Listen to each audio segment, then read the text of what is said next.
There is a kind of missing that gets a search party. Flyers on telephone poles. A mother crying into a microphone at a press conference, begging someone, anyone, to bring her daughter home. And then there is the other kind of missing. The kind where nobody calls the police. Nobody prints a flyer.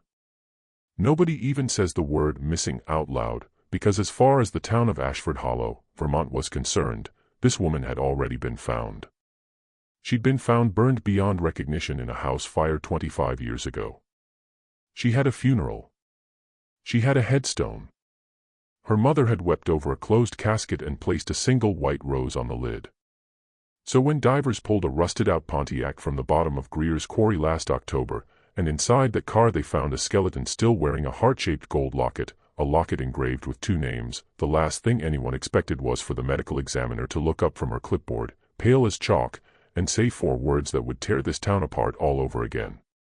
Asterisk, this isn't who burned. Asterisk. Somebody has been living a dead woman's life for 25 years. And somebody else has been at the bottom of a quarry the entire time, waiting for the water to finally tell the truth. Stay with me. Because by the end of this, you're going to ask yourself the same question every person in Ashford Hollow is asking right now. If you've known someone your whole life, are you sure you know which one she is? Ashford Hollow, Vermont. Summer of 1981. In a hospital room that smelled like bleach and lilacs, a woman named Margaret Voss gave birth to 2 daughters 11 minutes apart, and the nurse who handed them to her joked that God must have run out of new ideas and just made the same girl twice. Their names were Evelyn and Nora. Evelyn came first, red-faced and screaming, fists already clenched like she was ready to fight the world for room to breathe. Nora came quiet, almost too quiet, and the doctor had to rub her back twice before she cried. Margaret used to say that single difference followed them their whole lives. Evelyn arrived loud, and Nora arrived careful. They were identical in every measurable way. Same storm gray eyes. Same widow's peak. Same small gap between their front teeth that made strangers do a double take on the street, then a triple take when they realized there were 2 of them standing there, wearing the same crooked smile. The only thing that told them apart, the only thing in the entire world, was a small, pale half-moon scar behind Evelyn's left ear, the souvenir of a bicycle accident when she was 7. Nora's ear was smooth.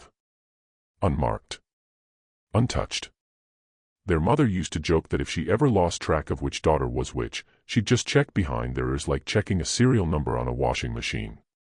It was a joke that got less funny as the girls got older, because by the time they were 16, they had started using that secret, that one tiny asymmetry nobody else knew to look for, as a kind of magic trick.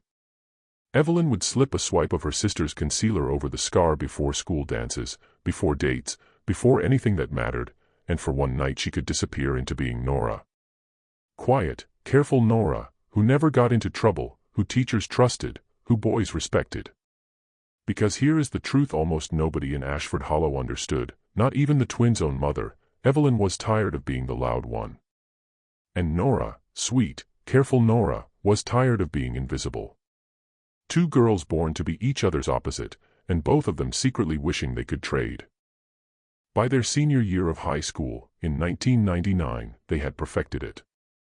A swipe of concealer over the scar, a borrowed cardigan, a softened voice, and Evelyn could walk into a room as Nora and nobody would blink. They did it for fun at first. Then they did it because it solved problems, Nora taking Evelyn's detention so Evelyn could go to a concert, Evelyn taking Nora's chemistry exam because Nora's hands shook too badly to hold a pencil that morning. It was a private language between them, written in foundation and brow pencil, in the particular hush of a girl pretending to be quieter than she was. Nobody thought it was dangerous. It was just twin stuff. The kind of thing people wrote off with an indulgent laugh. Oh, those Voss girls, you can never tell them apart. Nobody in town understood that a habit built on disappearing into someone else's face could, one day, become the only way to disappear from a murder. And there was a third person at the center of all of it, a boy named Daniel Pierce, who worked at his father's hardware store on Main Street and had a laugh that made both Voss twins go quiet in 2 very different ways. Daniel didn't know, not for the longest time, that the girl he was falling for sometimes wasn't who he thought she was. He thought he was choosing between 2 women. He had no idea he might have been choosing between a girl and her reflection. By the spring of 1999, something had shifted between the sisters that the town never saw, something darker than sibling rivalry, something that smelled, even from a distance, like the beginning of a story nobody survives in one piece. It happened on a Friday in June, the kind of warm Vermont night where the crickets are so loud you can barely hear yourself think, and that, it turns out, may have been the point. The Voss house sat at the end of Birch Hollow Road, a two-story farmhouse with peeling white paint and a wraparound porch their late father had built with his own hands before he died of a heart attack when the twins were 12. By 1999 it was just Margaret and her two nearly grown daughters, and on the night of June 18th, neighbors say they heard raised voices coming from an upstairs window sometime after 11 p.m. Not screaming, exactly. Something tighter than that. Something that sounded, one neighbor later told police, like two people trying very hard not to be heard. At 1:47 a.m., the volunteer fire department got the call. Flames were already climbing out of the second-floor windows by the time the first truck arrived, and the chief that night, a heavy-set man named Roy Castellan who'd fought fires in that county for 20 years, said afterward that he'd never seen a house go up that fast for no clear reason. No lightning. No faulty wiring the inspectors could find afterward. Just fire, fast and total, eating the bedroom on the east side of the house, Evelyn's bedroom, before anyone could get close enough to help. Margaret Voss made it out. She was found on the front lawn in her nightgown, screaming a name into the smoke, and here is where the story the town told itself for 25 years begins to crack at the seams, because witnesses that night could never quite agree on which name she was screaming. Some swore it was Evelyn. Some swore it was Nora. Margaret herself, in shock, soot streaking her face, kept saying only, my daughter, over and over, as if she couldn't bring herself to specify which one had survived and which one hadn't, because in that moment, with smoke pouring into the Vermont sky, maybe she genuinely didn't know. What everyone agreed on was this: when the fire was finally out and the structure had cooled enough to search, firefighters found a body in the upstairs bedroom on the east side of the house, Evelyn's room.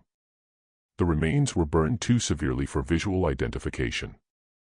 There was no DNA testing readily available to a small-town medical examiner's office in 1999, not the kind that gets results in days rather than months, and certainly not the budget for it in a county that small. Identification came down to two things: the location of the body, in what everyone knew was Evelyn's bedroom, and a small piece of jewelry recovered, melted but recognizable, near where the body lay, a gold locket, heart-shaped, the kind their grandmother had given each twin for their 13th birthday, engraved on the back with their initials intertwined. E&N forever. The medical examiner at the time, a tired, overworked man named Harold Pruitt, who was 18 months from retirement and had exactly one assistant, made the determination that the body was Evelyn Voss.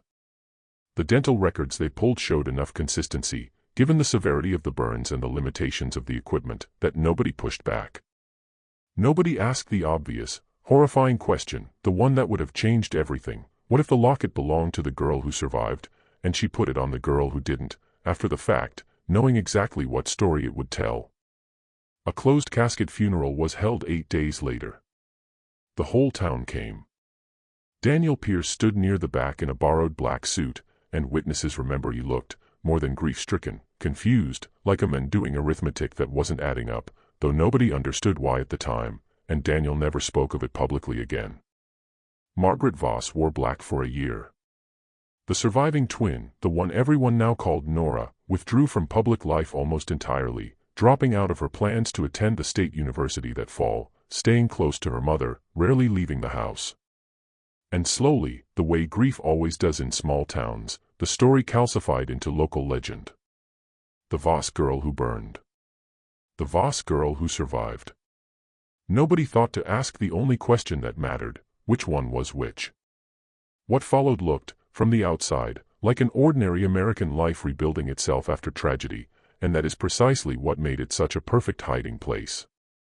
Nora Voss married Daniel Pierce in the autumn of 2002, in a small ceremony at the Congregational Church on Maple Street, Margaret crying through the whole thing, the kind of tears people assumed were happiness laced with grief for the daughter who couldn't be there. Daniel took over his father's hardware store. Nora got a job doing the books for the elementary school district, quiet, reliable, the kind of woman who remembered everyone's birthday and never raised her voice. In 2004, she gave birth to a daughter, and she named her Charlotte, after no one in particular, though anyone who knew the Voss family history might have noticed it was also, conveniently, a name that belonged to neither twin and erased any echo of the sister who died. Charlotte Pierce grew up in Ashford Hollow knowing she'd had an aunt who died before she was born, a fact mentioned so rarely and so carefully in her household that by the time she was a teenager, the dead aunt had become almost mythological, a sad, soft-focus photograph on the mantel, a woman frozen forever at 17, never spoken of except on the anniversary of the fire, when Charlotte's mother would disappear into the bedroom for an hour and come out with red eyes and say nothing about why. Here's the detail that matters, the one that will come back like a blade later in this story. Charlotte grew up to become a cosmetologist, then a licensed mortuary makeup artist, the kind of work most people flinch away from, but Charlotte found, strangely, peaceful. She used to tell people her steady hands and her eye for restoring a face to something its family could recognize and love one last time came from her mother, who taught her, as a little girl, how to use concealer to cover a bruise, a blemish, anything the world wasn't ready to see.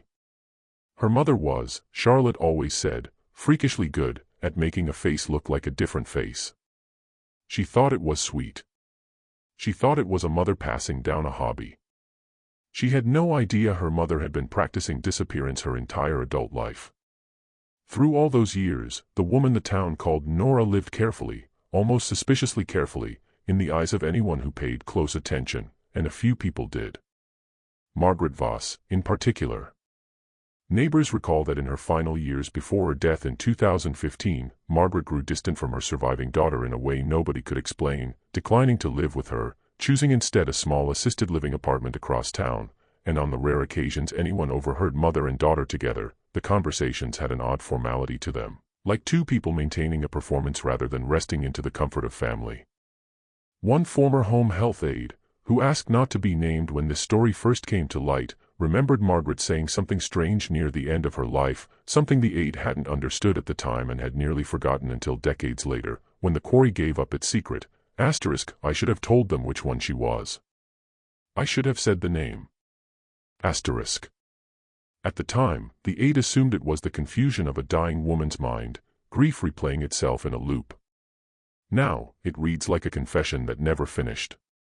For 25 years, Nora Pierce lived a life built on a name that may never have belonged to her, raised a daughter, buried a mother, ran a small bookkeeping business, attended church on Sundays, brought a casserole to every funeral in town, while somewhere beneath 200 feet of quarry water, a Pontiac sat rusting with someone else's daughter locked inside the trunk, wearing a locket that had once told the world a story, and had been lying about it the entire time. Greer's quarry stopped being mined in the early 1990s and slowly filled with rainwater and runoff until it became, for 3 decades, a still gray lake the town used for nothing much except teenagers daring each other to jump off the ledges in summer, and old men fishing for bass that locals swore tasted like stone. In October of last year, the town council approved a drainage and redevelopment project, a new reservoir system meant to solve a worsening water shortage 2 counties were fighting over. Engineers began pumping the quarry dry in stages, a process expected to take 6 weeks. It took 4 days for someone to call the sheriff's office instead. A construction worker named Pete Hannity, operating an excavator along what used to be the quarry's southern wall, saw something break the surface of the receding water that didn't belong there, a flash of chrome, a curve of rusted steel that was unmistakably the roofline of an old car. He called his foreman. The foreman called the county. By that afternoon, divers from the state police were in the water, and by sundown, a 1987 Pontiac Bonneville, registered, according to a corroded plate barely legible under 3 decades of sediment, to a Harlan Greer, the quarry's long-deceased original owner, who had reported the car stolen in the summer of 1999 and never seen it again, sat dripping on a flatbed truck in the quarry parking lot, while a crowd of locals gathered at the fence line just to watch, the way small towns do when something enormous is happening and nobody can look away. The car had been in the water roughly the right amount of time.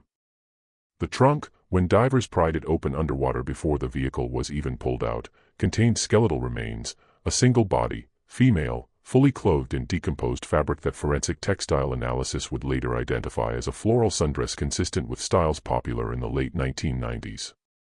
And around what remained of the neck, tangled in vertebrae, was a gold heart-shaped locket.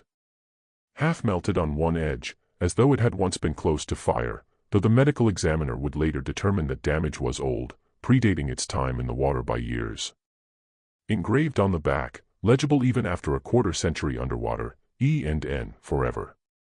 Sheriff Walt Ridgman, 61 years old, 2 years from a retirement he kept postponing because Ashford Hollow had never had a real homicide in his 30-year career and some part of him still believed it never would, stood at the edge of that quarry and felt the hair on his arm stand up before he even knew why.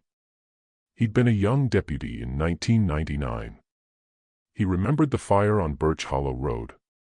He remembered the funeral.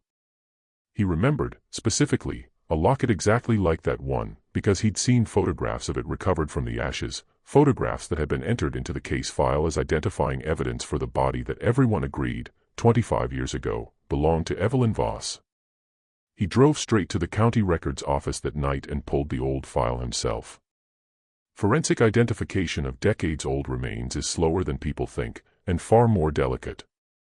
It took 6 weeks for the state lab to run a full analysis on the remains pulled from Greer's quarry, dental comparison against archived records, isotope testing on the bones to estimate age and time since death, and eventually, because the state had the budget the county never had in 1999, a full mitochondrial DNA profile, run against a sample voluntarily provided by the one living relative anyone could think to ask. Charlotte Pierce, 30 years old, sat in a sterile little room at the county medical examiner's office on a gray Tuesday afternoon in December and watched Dr. Priya Anand, the new examiner, sharp, careful, half Harold Pruitt's age and twice as thorough, lay 2 folders side by side on the table between them. One held the original 1999 case file. The other held 6 weeks of new lab work. Charlotte had only come because the sheriff's office asked, politely, whether she'd be willing to give a cheek swab to help close out an old case connected to a car found in the quarry. She'd assumed it was a formality. A box to check. Nobody had told her, until that moment, that the remains in question were connected to her own family. Dr. Anand was the one who said it. 4 words, the same 4 words that would ripple out through Ashford Hollow over the following weeks like a stone dropped into still water. Asterisk, this isn't who burned. Asterisk. The dental records from the body found in the Pontiac's trunk did not match the limited dental records on file for Evelyn Voss from 1999. They matched, instead, closely enough, combined with the mitochondrial DNA shared with Charlotte, to be conclusive, the medical and dental history of Nora Voss. Which meant the woman who had been buried in 1999, mourned at a closed-casket funeral, memorialized on a headstone in the Ashford Hollow Cemetery under the name Evelyn Margaret Voss, was, in fact, Nora. And the woman who had spent the last 25 years living as Nora, marrying Daniel Pierce, raising Charlotte, burying her own mother, baking casseroles for grieving neighbors at every funeral this town had held in a quarter-century, was Evelyn. Charlotte sat very still in that small gray room and felt the floor of her entire life tilt sideways. Her mother, the woman who taught her to apply foundation in upward strokes, who held her hand at her grandmother's funeral, who had cried every June 18th behind a closed bedroom door for reasons Charlotte had always assumed were grief for a sister-in-law she'd never met, was not who her birth certificate said she was. Her mother's entire legal identity, her marriage license, every form she'd ever signed as Nora Pierce, was built on top of a lie that had begun the same night her real aunt, the woman the town buried, had died. But a name swap, however shocking, doesn't explain a body in a quarry locked in the trunk of a stolen car with a melted locket around its neck. A house fire kills you in your bedroom. It doesn't drive your remains 4 miles across town and submerge them underwater for 25 years. Someone had killed Nora Voss before that fire ever started. And someone had used the fire, and a dead body's resemblance to a missing locket, to make absolutely certain nobody would ever come looking for her. The only person who'd had both the motive and the opportunity to plan something that cold, that precise, was the one person who'd spent the rest of her life wearing her sister's name like a second skin. Before the locket told the truth, the investigation chased a different ghost entirely, and it's worth sitting in that wrong turn for a moment, because it's exactly the kind of misdirection that makes a story like this so maddening to live through in real time. You think you know where the blame belongs, right up until the ground shifts under you again. In the first 10 days after the Pontiac surfaced, before dental records had even been requested, Sheriff Richmond's department quietly pulled the file on Harlan Greer, the quarry's original owner, the man whose name was still on that corroded registration. Greer had reported the car stolen in the summer of 1999, but he'd also had a contentious, well-documented history with several local teenagers who used to trespass on his property to swim and drink, and a restraining order, filed and later dropped, from a young woman who'd accused him, 2 years before the fire, of following her home from the quarry one night in his truck. Greer had died in 2011, which meant he could neither confirm nor deny anything, and for one tense week, the leading theory inside the sheriff's department was that whoever was in that trunk had been one of Greer's victims, killed and dumped in his own stolen vehicle as a kind of grotesque irony, and that the Voss fire was a coincidence of timing and nothing more. It was Dr. Anand, methodical and unwilling to let a convenient theory get ahead of the evidence, who insisted on running the dental comparison against the Voss file specifically, not because she suspected the truth yet, but because the locket bothered her. Stolen cars don't usually come preloaded with the victim's own family jewelry, she pointed out in a meeting that Richmond later admitted probably saved the case from going badly, permanently sideways. If this was one of Greer's alleged victims, why was she wearing something engraved with the initials of 2 sisters from a house that burned down 4 miles away the same summer? It was a small, stubborn question, the kind only a careful investigator bothers to ask out loud, and it was the thread that, once pulled, unraveled 25 years of certainty in a single afternoon. Greer's family, contacted by reporters once his name had briefly and unfairly circulated online as a suspected killer, released a brief, furious statement defending a dead man who never got the chance to clear his own name in life, and who, it turned out, had nothing to do with any of it beyond the inconvenience of having his car stolen on a night that happened to matter for an entirely different reason. It's a small but important footnote in this story, a reminder that the truth doesn't always announce itself politely, and that sometimes the person the town is angriest at isn't the person who actually did it.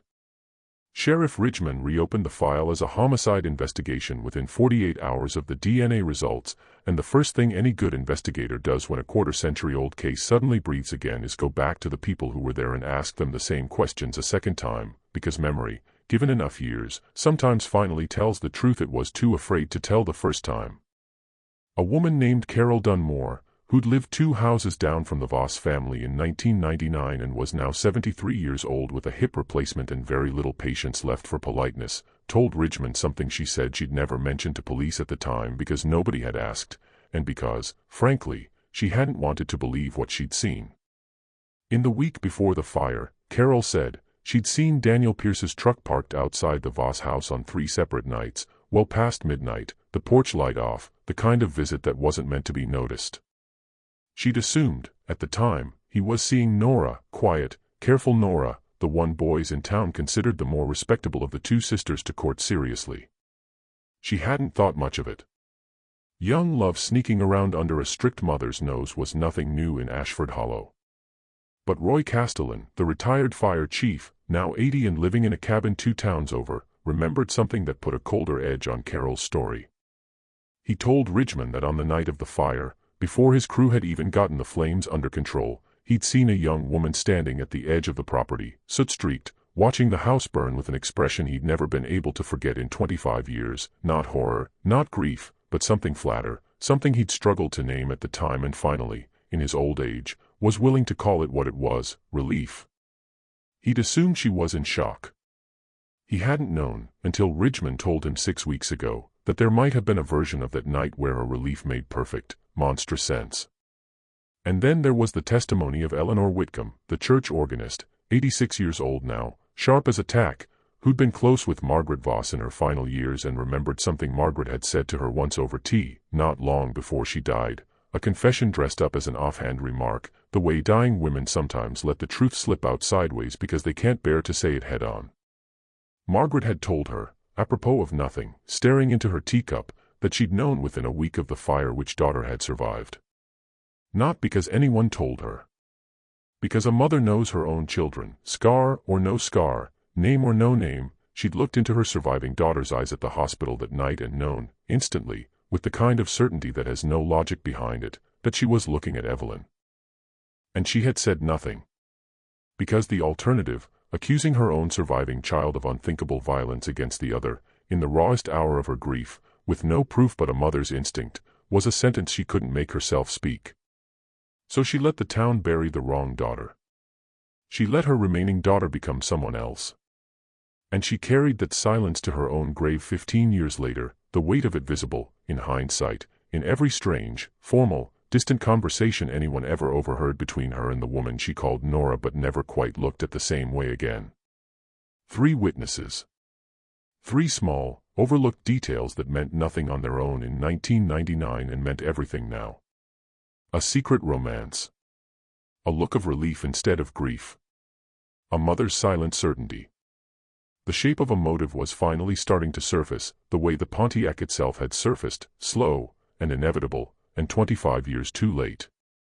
To understand what happened on Birch Hollow Road on the night of June 18, 1999, you have to understand what had been quietly tearing the Voss sisters apart for the better part of a year, and to understand that, you have to go back to a Friday night in September of 1998, the night Daniel Pierce kissed the wrong twin, and never realized it until it was far too late to matter. It happened at a bonfire out by Sutter's Pond, the kind of teenage ritual that's been identical in every small American town for 60 years. Somebody's older brother bought beer, somebody had a guitar nobody could really play, and the whole graduating class gathered around a fire pretending they weren't all secretly terrified of the future bearing down on them. Daniel had been quietly besotted with Nora for most of senior year. Her stillness drew him in, the careful way she listened like every word mattered. What he didn't know, because the 2 sisters had spent that particular week trading lives for reasons that had nothing to do with him, was that the girl who sat next to him that night at the bonfire, who let him hold her hand for the first time as the fire popped and crackled, who let him kiss her under a sky full of stars and told him, in a voice carefully softened to match her sister's, that she'd liked him for a long time too, was Evelyn, wearing Nora's cardigan, with the concealer carefully smoothed behind her ear. She never told him. And in the weeks that followed, as Daniel began, quite genuinely, falling for the girl he believed was Nora, Evelyn found herself in a position she hadn't planned for and couldn't undo without confessing a lie that would humiliate them both, so she kept being Nora, around Daniel, more and more often. Borrowing her sister's name like a coat she couldn't bring herself to take off.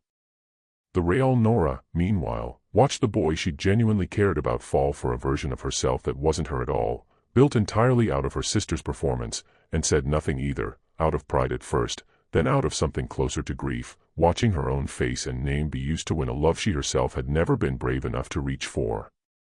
By the spring of 1999, the deception had curdled into something neither sister could control. Daniel, still believing he was dating Nora, had started talking about a future. Vermont was small, but he had plans, a little house, maybe even college savings for kids someday, all of it addressed to a girl who only half existed, a girl Evelyn had built out of borrowed gestures and her sister's softer voice.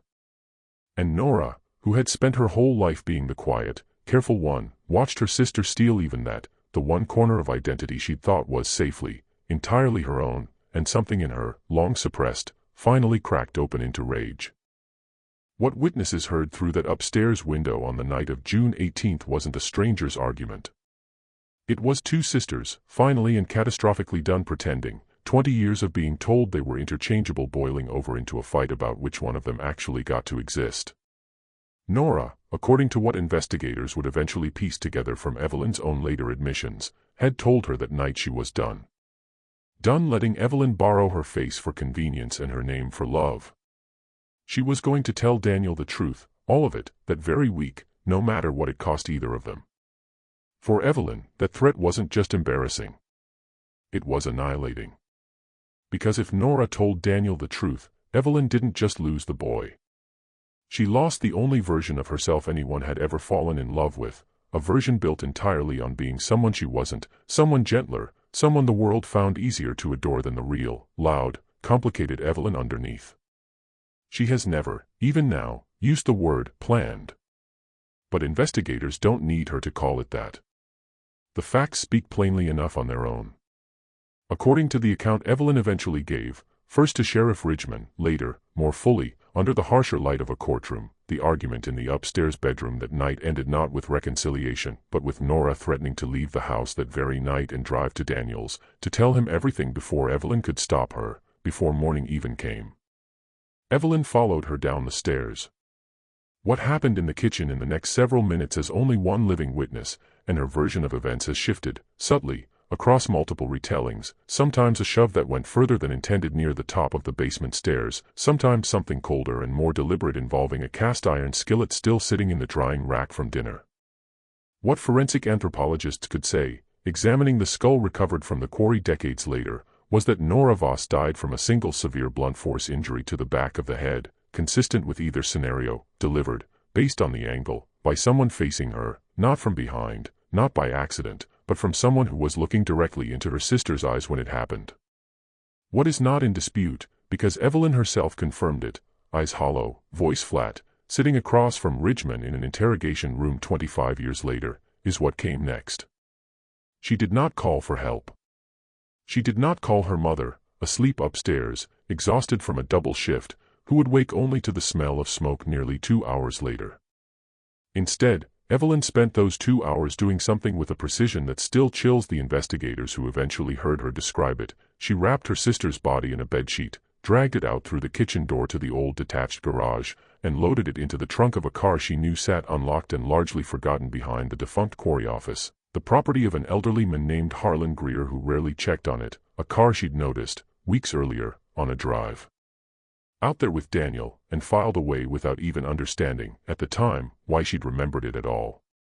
She drove it to the quarry's edge in the dead of night, and with the kind of cold, improvised resourcefulness that would have made her, under any other circumstance, a formidable engineer or strategist, she found a stretch of the old loading dock where the grade was steep enough, released the brake, and let momentum and gravity do what she couldn't bring herself to do with her own hands a second time. The Pontiac rolled, slow and silent under a starless sky, off the edge of the dock and into water that, in 1999, was already 40 feet deep and would only get deeper as the years went on, swallowing the evidence of what she'd done as completely as if she'd planned it for years instead of improvising it in under 2 hours. She walked the 4 miles home in the dark. And then, and this is the detail that the eventual prosecution would call, without exaggeration, one of the coldest premeditated acts they had ever encountered in a case that began as a crime of impulse, she went up to her sister's now empty bedroom, took an oil lamp from the hallway shelf, struck a match, and set the room on fire with herself standing in the hallway, watching the flames take hold of a space that had, until 2 hours earlier, belonged to a girl who no longer existed anywhere. Except in that fire and at the bottom of a quarry. She put on her sister's locket, the one Nora always wore, the one with both their initials, before she let the smoke alarm wake the rest of the house. She wanted, when the firefighters found a body, for there to be no question whose locket it was wearing. She wanted the town to bury the wrong name. And then she stood on the lawn in her nightgown, screaming, and witnesses still can't agree, to this day, which name she was screaming, because the horrible truth, the one she has only recently admitted, is that she didn't know herself, in that moment, which name she meant. She was screaming for a sister she'd just killed, in a voice that was, by then, already half borrowed, already starting to become the woman she would spend the next 25 years pretending to be. What makes this story almost unbearable to sit with, more than the violence itself, more than the fire, more even than the quarry, is everything that came after, because Evelyn did not simply escape. She built an entire second life on the foundation of the first one's grave, and in doing so, she became, in many ways, genuinely good at being the sister she had erased. She married Daniel Pierce believing, on some level Charlotte would later struggle to articulate without flinching, that she was finally allowed to keep the love that had only ever been offered to a version of her wearing someone else's name. She raised Charlotte with real, undeniable tenderness. Investigators who reviewed years of school records, medical files, even old home videos recovered during the case found nothing but evidence of an attentive, careful mother, the kind who showed up to every recital, who sat up through fevers, who taught her daughter, gently and patiently, how to use makeup to cover whatever she didn't want the world to see. It is, perhaps, the cruelest irony of the entire case. A woman who had spent her whole life learning to disappear behind concealer raised a daughter who grew up to make a profession out of restoring faces. Charlotte's hands, it turns out, had been trained, indirectly and unknowingly, by a woman whose entire adult identity was itself an act of cosmetic transformation, a quarter-century-long application of someone else's face over her own.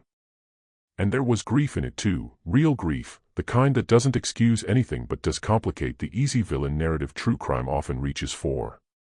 Margaret Voss's distance from her surviving daughter in her final years wasn't cruelty. Investigators now believe it was the slow, agonizing erosion of a mother who suspected the truth and could not bear to confirm it, watching her remaining child build a life on a foundation she didn't have the courage to question, loving her and fearing her in the same breath, until the fear finally won and she chose, instead, the quiet apartment across town and a distance she could never quite explain to anyone, including, perhaps, herself. Evelyn, as Nora, attended that mother's funeral in 2015 and wept, by every account, real and uncontrolled tears, the kind that come from somewhere too deep to fake, and it would be easy to say those tears were grief for the mother she'd lost, except that those who knew her well in that period say the grief seemed heavier than that, seemed to carry something underneath it, something closer to the particular devastation of being the only person left alive who remembers the truth, and having nobody left to confess it to. Sheriff Ridgman, reflecting on the case afterward, said the thing that haunted him most wasn't the murder itself. Small towns have buried worse and called it an accident, but the sheer, sustained discipline of the deception that followed. 25 years is not an impulse. It is a daily decision, made new every single morning for 9,000 consecutive days, to answer to a name that was never yours, to sign documents under a stolen identity, to let your own daughter grow up calling you Mom, using a name that belonged, legally and morally, to a woman rotting at the bottom of a quarry 4 miles from the house where she was killed. While Sheriff Ridgman built his case from the outside in, dental records, witness statements, the slow architecture of a homicide file, Charlotte Pierce was quietly building her own case from the inside out, in the attic of the house she'd grown up in, surrounded by boxes she had no legal right to go through yet and every emotional right in the world. It started with something small, the kind of detail only a daughter would notice. Charlotte had inherited, the year before any of this began, an old enamel makeup compact that had belonged to her grandmother Margaret, a cheap, dented thing from the 1970s that her mother had always kept on her dresser but never seemed to actually use, more relic than tool. After the DNA results came back, Charlotte found herself returning to that compact obsessively, turning it over in her hands at 2 in the morning, because she remembered, suddenly, with the kind of clarity grief sometimes manufactures out of nothing, a specific afternoon from when she was maybe 9 years old, when she'd opened it looking for blush and found, tucked beneath the powder pad, a folded photograph that her mother had snatched away so fast and so sharply that Charlotte had cried. Confused, not understanding why a faded picture of 2 laughing teenage girls in identical sundresses had provoked such a reaction. She hadn't thought about that photograph in 20 years. Now she couldn't stop thinking about it, and she went looking for it the way you go looking for a tooth you know is loose, half dreading what would happen when she finally found it. It took her 3 nights of going through her mother's things, feeling like a thief in her own childhood home, before she found it again, not in the compact this time, but taped to the underside of a dresser drawer, the way people hide things from themselves as much as from others. 2 girls, maybe 16, arms slung over each other's shoulders at what looked like a county fair, both grinning the same crooked, gap-toothed smile into the camera. On the back, in handwriting Charlotte recognized instantly as her mother's, was written a single line, *E behind the ear. Don't forget. N***. Charlotte didn't understand what it meant, not fully, not yet, but she understood enough to know it was a code between 2 people, a private shorthand for something that mattered enough to need remembering. She brought it to Sheriff Ridgman herself, 2 days before the DNA results were finalized, and watched the color drain out of his face as he read it, because by then he already had Roy Castellan's account of the woman watching her own house burn with something like relief on her face, and Carol Dunmore's account of Daniel Pierce's truck parked outside in the dead of night, and a folded note in a teenager's handwriting that read like a confession written years before the crime it would eventually explain. It is, in its way, the cruelest detail in the entire case, that the daughter of the woman who built her whole adult life on hiding a scar would be the one to find the note that gave the scar away. Charlotte has said, in the one interview she ever gave, that she sometimes wonders if some small, unconscious part of her mother wanted to be found. Why else keep that photograph at all, across 25 years and at least 3 different houses, instead of simply burning it the way she'd burned everything else that night in 1999? Why keep the one object in the world that could undo her, unless some quiet, exhausted part of her had been waiting her whole life for someone to finally open the right drawer? If there is a single human being at the center of this story whose pain refuses to fit neatly into the true crime shape of victim or villain, it is Charlotte Pierce, who learned in one gray afternoon in a medical examiner's office that her mother's name, her mother's entire legal existence, and quite possibly her mother's capacity for violence had all been hidden from her for the whole of her 30 years on Earth. In the weeks that followed the DNA results, as the investigation accelerated and Sheriff Ridgman built the case that would eventually lead to Evelyn Voss's arrest, Charlotte found herself doing something she would later describe, in the one interview she ever agreed to give, as the strangest grief she'd ever experienced, mourning a woman who was still alive, and simultaneously discovering she had never really known either of the two women whose blood ran through her.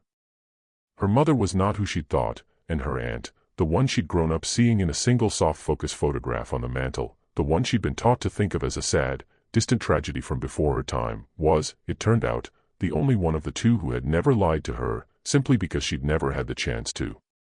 Charlotte visited her mother exactly once after the arrest, in the county jail, separated by glass and a phone line that felt, she said later, like the loneliest object she'd ever held in her hand. She asked her mother only one question, and it wasn't about the murder, and it wasn't about the fire.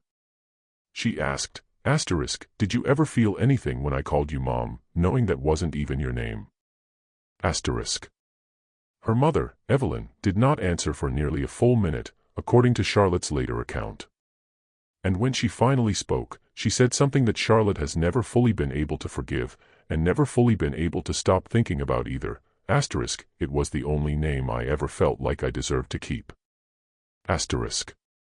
It is, in its own way, the most devastating line in this entire story, a woman who took everything from her sister, including the right to grow old, to marry, to raise a child, to simply continue existing, confessing, in the end, that the only thing she ever actually wanted, underneath all of it, was to be loved the way her sister had been loved without trying. Not Nora's life. Just the ease of being someone people found easy to love. Charlotte changed her legal name within the year, dropping Pierce, choosing instead to be known, professionally and personally, simply as Charlotte Voss, a quiet, deliberate act of reclaiming a surname that had been, for 25 years, attached to a lie. She still works as a mortuary cosmetologist. Colleagues say she has become, if anything, more exacting in her craft since the case became public, more careful, more patient with grieving families, particularly attentive to small identifying details on the body she prepares, a freckle, a scar, the things that make a face undeniably, irreplaceably itself. She has never spoken publicly about why. She has never needed to. Evelyn Voss was charged with second-degree murder, identity fraud spanning 25 years, arson, and obstruction, and the trial that followed in the spring of this year drew national media attention to a town that had, until that point, never had a single homicide case in living memory. The defense argued, with some success in the court of public opinion if not entirely in the eyes of the jury, that the killing itself had been a single catastrophic moment of impulse rather than cold premeditation, a sister pushed past breaking point by years of erasure, lashing out in a kitchen at 1 a.m. against a sibling who had, in her own way, also wounded her for years, withholding the one thing, Daniel's genuine love, that Evelyn had only ever experienced by pretending to be someone else. The prosecution countered, devastatingly, that whatever happened in that kitchen, the 2 hours that followed, the careful disposal of the body, the staged fire, the locket switched onto a dead woman's neck to seal the lie, were not the actions of someone in the grip of panic. They were the actions of someone executing a plan with terrifying clarity, someone who had, perhaps without ever consciously admitting it to herself, spent her whole life rehearsing exactly how to disappear into her sister's identity, and simply waited for the night that made it necessary. Daniel Pierce did not attend a single day of the trial.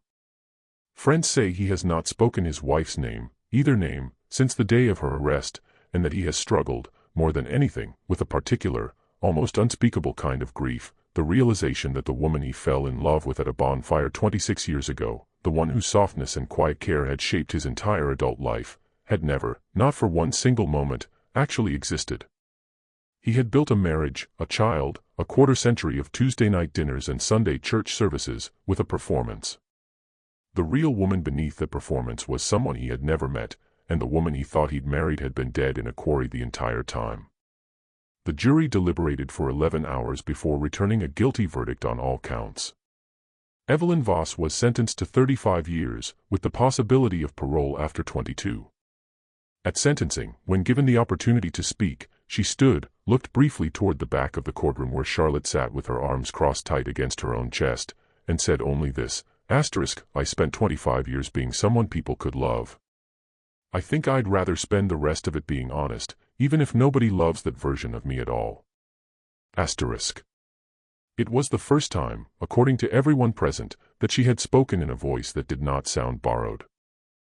There is one more piece of this story that the official record barely touches, because Daniel Pierce has never given an interview, never issued a statement, and has, by every account, simply withdrawn from the public version of events entirely, selling the hardware store his father built, moving out of the house on Maple Street, and relocating, according to people who still claim to keep in touch, to a small apartment 2 states away where nobody knows the name Pierce or Voss or anything, connecting him to a quarry in Vermont. The few friends who have spoken to him since the trial describe a man who isn't angry, exactly, or not only angry, a man who seems, more than anything, to be relearning how to trust his own memory of his own life. He courted a girl at a bonfire in 1998 who turned out to be her sister wearing her name. He married a woman believing she was someone she wasn't, for reasons that began as a careless, almost accidental deception and ended in murder. He raised a daughter who is, by every measure that matters, entirely his own and entirely wonderful, and he has had to sit with the fact that even Charlotte, even the one unimpeachable good thing to come out of this entire tangled history, was built on a foundation neither of them chose and neither of them can ever fully untangle from where it began. Charlotte has said the two of them speak now more than they ever did when she was growing up, as if the collapse of the lie that structured their family somehow cleared room for an honesty that had never existed in the house on Maple Street before.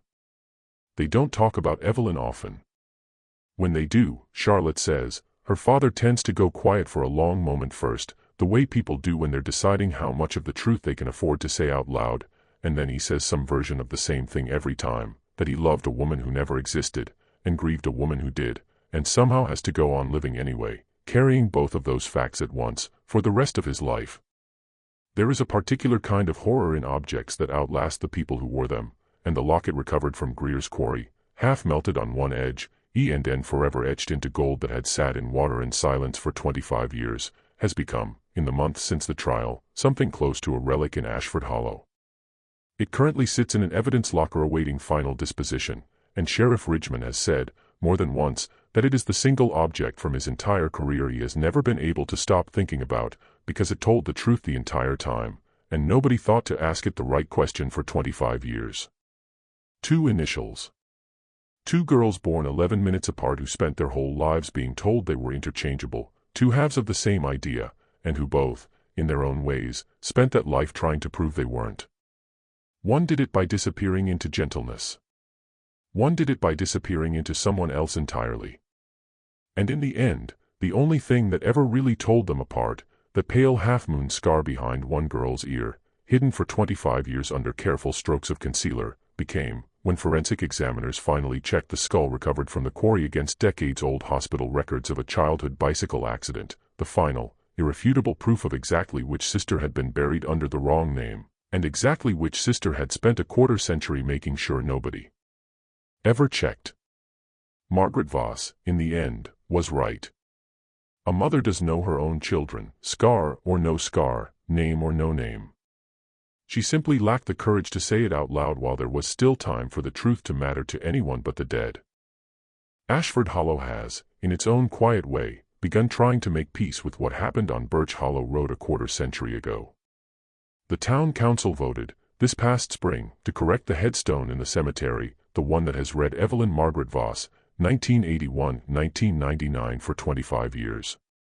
It will now read Nora Margaret Voss, and beneath that, a line the family, meaning, now, only Charlotte, who insisted on it, chose herself, found, finally. Because that is, in the end, what this story was always about. Not a fire. Not a quarry. Not even, really, a murder, although it was certainly that too. It was about a girl who went missing the moment her own sister decided someone else's name was worth more than her life, and who stayed missing, unmourned under her own name, unsearched for, unreported, for 25 years, simply because everyone in town had already been told, with absolute confidence, exactly where to find her. She wasn't missing because nobody loved her enough to look. She was missing because somebody loved being her enough to make sure nobody ever did. There is a strange grief that settles over a place like Ashford Hollow once a story like this finishes unspooling, not just grief for the dead, but a kind of disorientation, the sense that the ground itself has proven less solid than everyone assumed. For 25 years, this town told itself a simple, comforting story, a tragic fire, a grieving survivor, a community that rallied around a family in pain. That story had a shape everyone understood. It let people sleep at night. It let Daniel Pierce stand at the back of a funeral in a borrowed suit and grieve a version of events that turned out to be almost entirely upside down. Carol Dunmore, the neighbor who finally told investigators about the truck parked outside the Voss house in the dead of night, says she has not slept well since giving that statement, not because she regrets it, but because she keeps doing the math on what she could have said 25 years ago, before a young woman spent 2.5 decades buried under the wrong headstone. "I told myself it wasn't my business," she said, in the only comment she has given publicly. "I think about that a lot now. Whose business is a girl's whole life supposed to be, if not everyone's who was close enough to see it?" Roy Castellan, the retired fire chief, has said something similar, though he frames it less as guilt and more as a kind of professional haunting. 30 years fighting fires, and the one detail that never sat right with him, the look on a teenage girl's face that wasn't grief, sat folded away in his memory for a quarter-century because there was no procedure, no checkbox, no Form 4. The survivor looked relieved instead of devastated. Investigators don't train you to notice the absence of an emotion. They train you to notice what's there. Nobody had taught him to be suspicious of a feeling that simply wasn't. And Eleanor Whitcomb, the church organist who carried Margaret Voss's strange, sideways confession for nearly a decade after her friend's death, has said the thing that perhaps cuts closest to the moral center of this entire case, that small towns are very good at agreeing not to look at things too closely, because looking too closely at one neighbor's tragedy means admitting you might be wrong about your own certainties, about all the other quiet, unexamined grief sitting behind all the other closed doors on all the other quiet streets. Ashford Hollow buried a girl under the wrong name not because nobody suspected anything, but because suspecting something would have cost everyone the comfort of the story they preferred. It is worth saying, plainly, that this is not unique to one small town in Vermont.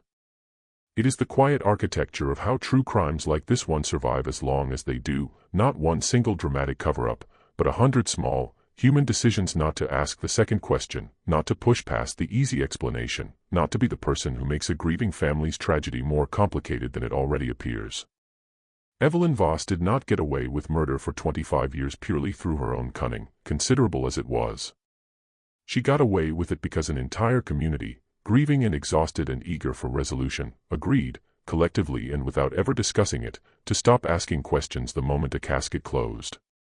The cemetery in Ashford Hollow now has a freshly corrected headstone, the old name sandblasted away and the new one cut clean into granite that hasn't yet had time to weather, and locals say that in the weeks after the correction, more flowers appeared at that grave than had been left there in the previous 25 years combined, not from family, mostly, but from strangers, from people in town who never knew Nora Voss at all, who only learned her name the same month they learned she'd been dead the whole time everyone thought she was alive. Grief, it turns out, doesn't require having known someone. Sometimes it only requires finally being allowed to know the truth about them. If this story kept you up at night the way it kept Ashford Hollow up for 25 years, you know exactly what to do. Subscribe to Blush and Blood, because the next story we tell might be sitting in a town just like this one, waiting at the bottom of something nobody's thought to drain yet. Until then, check twice before you trust the name on the headstone. Sometimes the dead are still walking around, wearing someone else's face.